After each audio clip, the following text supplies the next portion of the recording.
Social media ప్లాట్ఫామ్లో ఒక news viral అవుతుంది.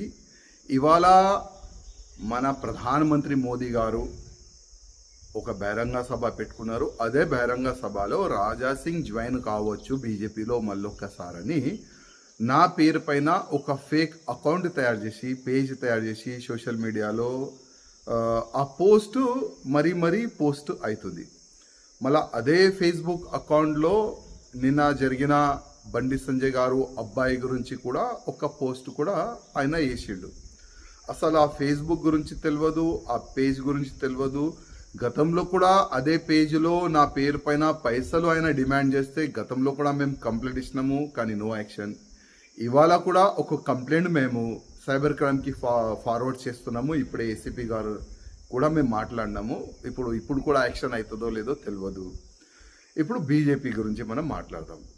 ఇవాళ లేకపోతే రేపు వేరే పార్టీలో మేము వెళ్ళలేము. ఎందుకంటే మా పైన ఒక ముద్ర ఉంది, హిందుత్వం ముద్ర.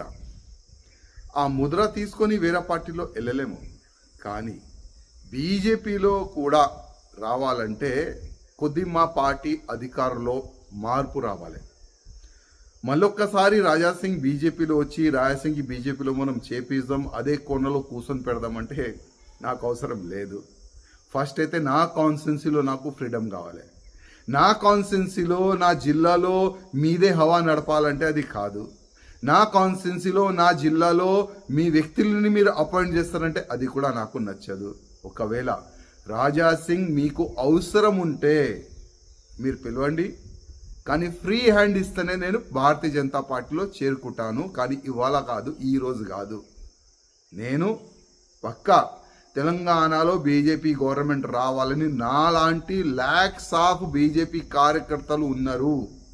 కానీ అది ఎప్పుడు అవుతుంది? అది మీ ఈగోయిజంని పక్కా పెడితే, ప్రతి ఒక్క ఎమ్మెల్యేకి ప్రతి ఒక్క ఎంపీకి ఫ్రీ హ్యాండ్ ఇస్తే, మన పార్టీలో ఉన్న సీనియర్ నాయకులకి మర్యాద ఇస్తే, బీజేపీ కార్యకర్తలకి మర్యాద ఇస్తేనే తెలంగాణలో భారతీయ జనతా పార్టీ గవర్నమెంట్ వస్తుంది. కానీ ఇవాళ జరుగుతున్న ఆ ఫేక్ న్యూస్ నేను ఖండిస్తున్నాను. నేను ఇవాళ బీజేపీలో వస్తాను ఇవాళ లేకపోతే రేపు.